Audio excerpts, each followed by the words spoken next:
नमस्कार विद्यार्थी मित्रांनो, मागच्या तासिकेमध्ये आपण भारतातील परराष्ट्रीय धोरणाची वाटचाल या घटकामध्ये आपण विचार केलेला होता। परराष्ट्रीय धोरण म्हणजे काय, त्याचे अर्थ आणि स्वरूप, राष्ट्रीय हितसंबंध आणि परराष्ट्रीय धोरण यांचा संबंध आणि परराष्ट्रीय धोरणावरती परिणाम करणारे जे घटक आहेत त्याच्यामध्ये मी तुम्हाला भौगोलिक घटक सांगितले होते की प्रत्येक राष्ट्रामध्ये आढळणारी जी काही साधन संपत्ती आहे, लोकसंख्या आहे, देशाचे क्षेत्रफळ आहे किंवा त्या ठिकाणी असणारी जमीन आहे, याच्यामध्ये कशा पद्धतीने विविधता आहे याविषयी आपण चर्चा केली होती।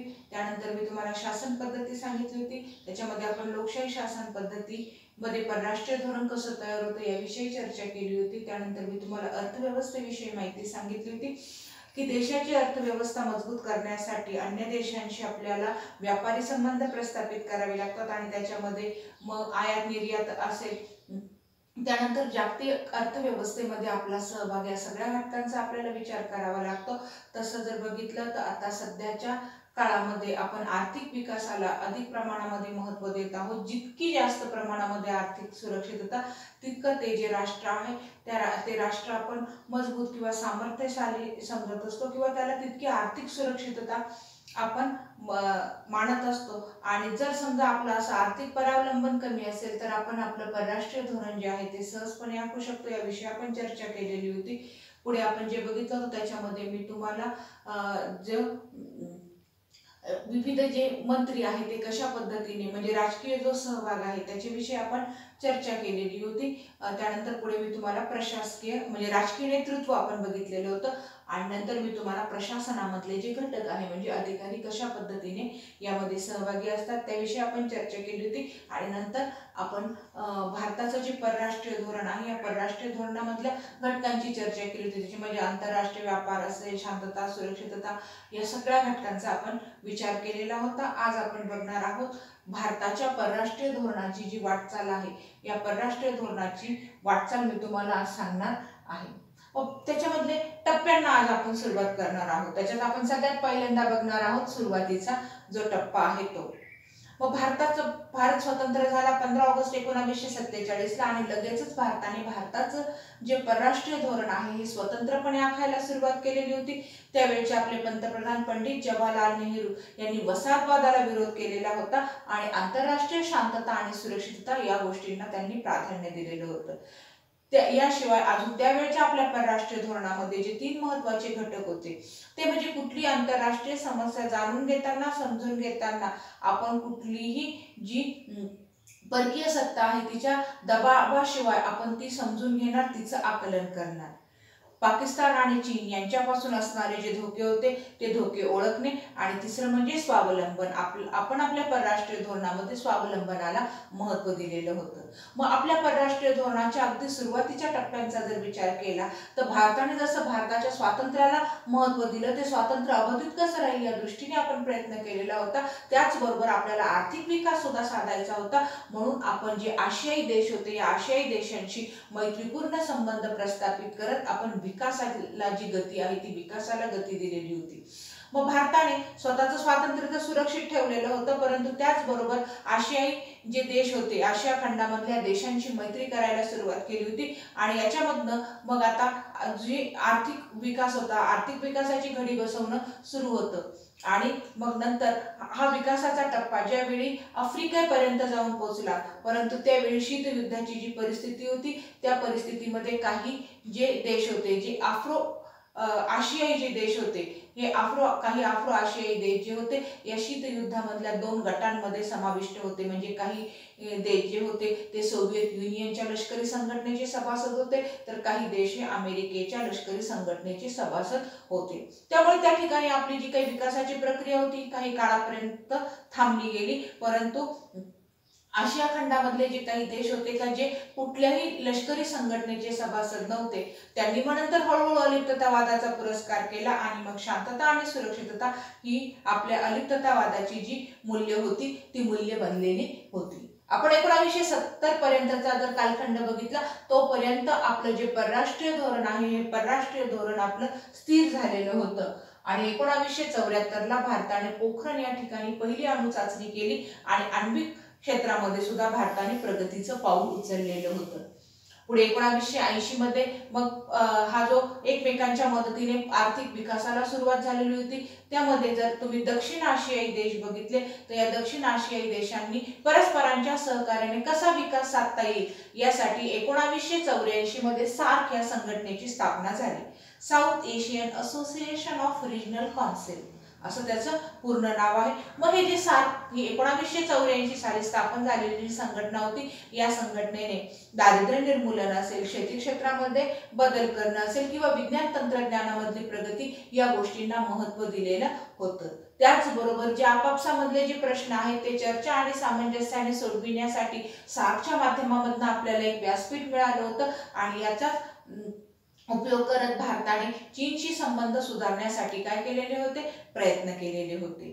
या अगोदरचे एक मुद्दा जो माझ्याकडून सांगायचा राहिला तो म्हणजे भारताला या कालखंडामध्ये जवळपास म्हणजे स्वातंत्र्य मिळाल्यानंतरच्या कालखंडामध्ये जवळपास काही युद्धांना सामोरं जावं लागलं होतं। त्याच्यामध्ये 1947-48 जर तुम्ही बघितलं तर त्या 47-48 साली आपण पाकिस्तान बरोबरचं युद्ध असेल, 65चं पाकिस्तान बरोबरचं युद्ध असेल किंवा 71ला जो बांगलादेश स्वातंत्र्य होण्यासाठीचा जो एक संघर्ष होता, हे युद्ध या युद्धांना भारताला सामोरं जावं लागलेलं होतं। आणि नंतर मग मी तुम्हाला आता 1970चा प्रादेशिक धोरण स्थिर झाल्याचं सांगितलं। 1974ला आपण अणुचाचणी केलेली होती आणि 1980च्या दरम्यानचं मी तुम्हाला 1984ला जी सार्क संघटना स्थापन झाली आणि या सार्क संघटनेच्या माध्यमामधून जे दक्षिण आशियाई देश होते यांनी परस्परांच्या सहकार्याने विकासाला सुरुवात केलेली होती।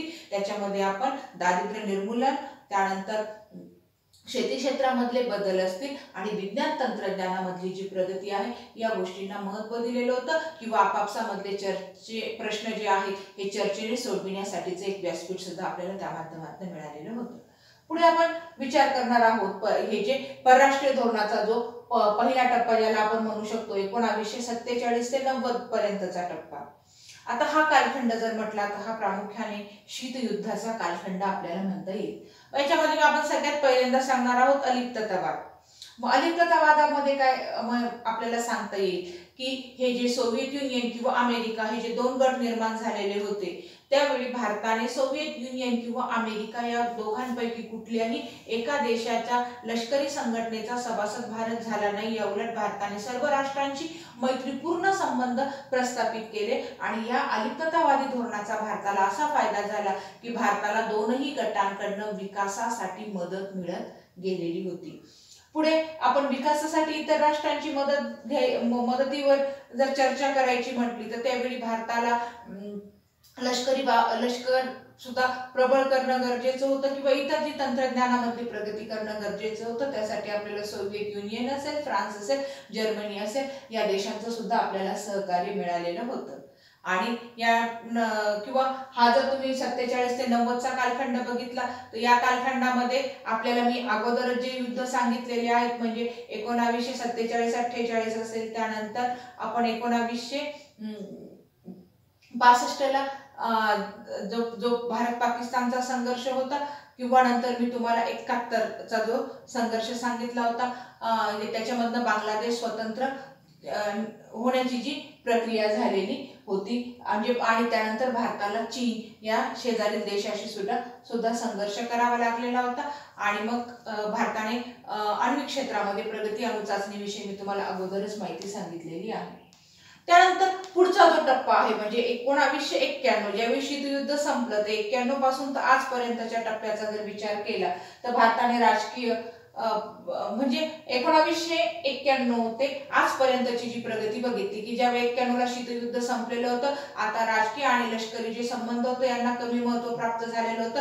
या उलट आता देश आर्थिक विकासाला महत्त्व देत होते म्हणजे व्यापार, तंत्रज्ञान, शिक्षण या गोष्टींना महत्त्व प्राप्त झालेलं होतं। त्याच्यानंतर मग या सगळ्या गोष्टींमधनं किंवा आर्थिक विकास साधायचा म्हणून भारताने काय केलेलं होतं आपल्या अर्थव्यवस्थेवरचं जे सरकारी नियंत्रण होतं हे सरकारी नियंत्रण भारताने कमी केलेलं होतं। मुक्त आर्थिक धोरण भारताने स्वीकारलेलं होतं आणि जे शेजारी देश आहे याच्याशी मध्ये भारताचे व्यापारी जे संबंध आहे ते निर्माण होऊन व्यापार वाढीला सुरुवात झालेली होती। आंतरराष्ट्रीय व्यापार वाढ झाली, त्यानंतर आर्थिक दर वाढविण्यासाठी सुद्धा आपल्याकडे प्रयत्न झालेले होते। मग आता तुम्हाला एक विचारलंय की आर्थिक विकासाचा दर ही संकल्पना मग आर्थिक विकासाचा दर आतापर्यंत तुम्ही मेक इन इंडिया ऐकलेलं आहे किंवा तुम्ही स्मार्ट सिटी ऐकलंय, स्टार्टअप ऐकलंय, हे सगळं काय आहे? आर्थिक विकासाच्या संबंधितच या संकल्पना आहेत. मग आर्थिक विकासाचा दर म्हणजे काय?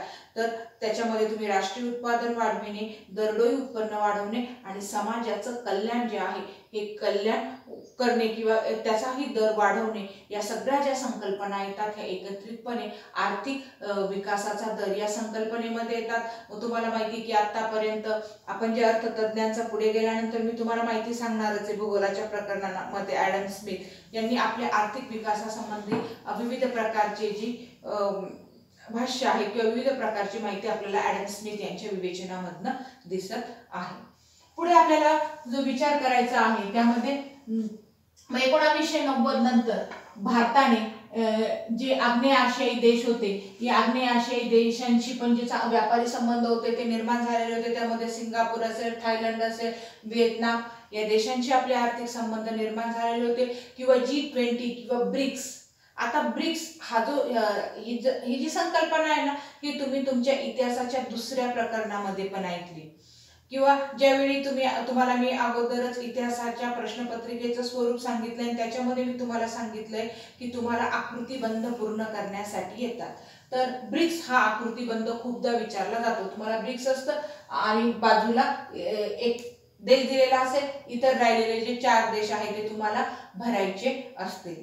फक्त हा प्रश्न सोडवताना एक काळजी घ्यायची असते की आता इथे आकृतीमध्ये मी चौकोन काढले, कायम चौकोनच येतील असं नाही, कधी गोल येईल. परत तुम्हाला प्रश्नपत्रिकेमध्ये जी आकृती दिली ती आकृती तुम्ही बदलायची नाही. तशाच प्रकारची आकृती तुम्ही तुमच्या उत्तरपत्रिकेमध्ये काढायची. मग ब्रिक्स, आता इथे जर बघितलं ना तर ब्रिक्स हा शब्द तयार झालाय प्रत्येक देशाचं इनिशियल मधनं, म्हणजे B for Brazil, R for Russia, I for India, C for China and S for south Africa.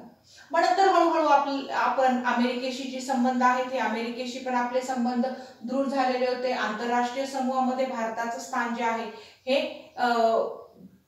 उंचावलं गेलेलं होतं. आणि आण्विक धोरणाचा जर विचार केला तर भारताने देश स्वतंत्र झाल्या लगेचच आपण अणुऊर्जा आयोगाची स्थापना केली. त्याचे अध्यक्ष होमी जहांगीर भाभा होते. आणि ही जी अणुऊर्जा आयोगाची स्थापना केल्यानंतर आपण लगेच 1974 आणि 1998 या 2 वर्षी आपण काय केलेली होती, अणुचाचणी जी आहे ही अणुचाचणी घेतलेली होती. आता आपण त्यावेळी अणुचाचणी घेण्यामागे ऊर्जा निर्मिती हे तर आपलं एक मुख्य कारण तर होतच, पण त्याचबरोबर आपल्याला आपली लष्करी क्षमता वाढवणे हे सुद्धा उद्दिष्ट होतं. आज भारताचं नौदल असेल, वायुदल असेल तेही सक्षम झालेलं आहे. त्याचबरोबर ही जी अण्वस्त्र आहे हे वाहून नेणारे जे क्षेपणास्त्र आहेत त्यांची निर्मिती सुद्धा भारताने केलेली आहे. मग आता तुम्हाला सगळ्यांना माहिती, आपण जे पहिलं महायुद्ध, दुसरं महायुद्ध याचा तुम्ही अभ्यास केला, दुसऱ्या महायुद्धात झालेला अणुबॉम्बचा वापर तुम्ही बघितला. म्हणजे अण्वस्त्र जे आहेत हे विनाशकारी आहेत. भारताने सुरुवातीपासून किंवा ज्यावेळी भारताने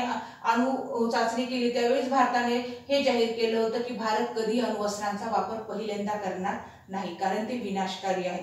मग याच्या आता जवळपास बऱ्याच देशांकडे ही जी अणुऊर्जा अण्वस्त्र आहेत आणि मग त्याच्यासाठी त्याचा वापर होऊ नये किंवा जगामध्ये शांतता आणि सुरक्षितता व्हावी यासाठी अण्वस्त्र प्रसार बंदी करार म्हणजे NPT आणि सर्वंकष अणुचाचणी बंदी करार CTBT हे 2 करार आहेत. परंतु भारताने अजून या दोनही करारांवरती स्वाक्षरी केली नाही, कारण हे जे करार आहेत हे काही म्हणजे साधारणपणे जे देश विकसित आहे या देशांच्या दृष्टीने ते फायद्याचे आहेत. तर याउलट जे विकसनशील देश आहे या विकसनशील देशांच्या दृष्टीने ते फारसे फायदेशीर नाहीये. म्हणून भारताने अजूनही या दोनही करारांवरती सही केलेली नाहीये. परंतु अण्वस्त्रांच्या वापराबाबत भारत नेहमी म्हणजे भारताची भूमिका ही नेहमी शांततेला प्राधान्य देणारीच राहिली आहे आणि ती भविष्यामध्ये तशाच प्रकारची राहील.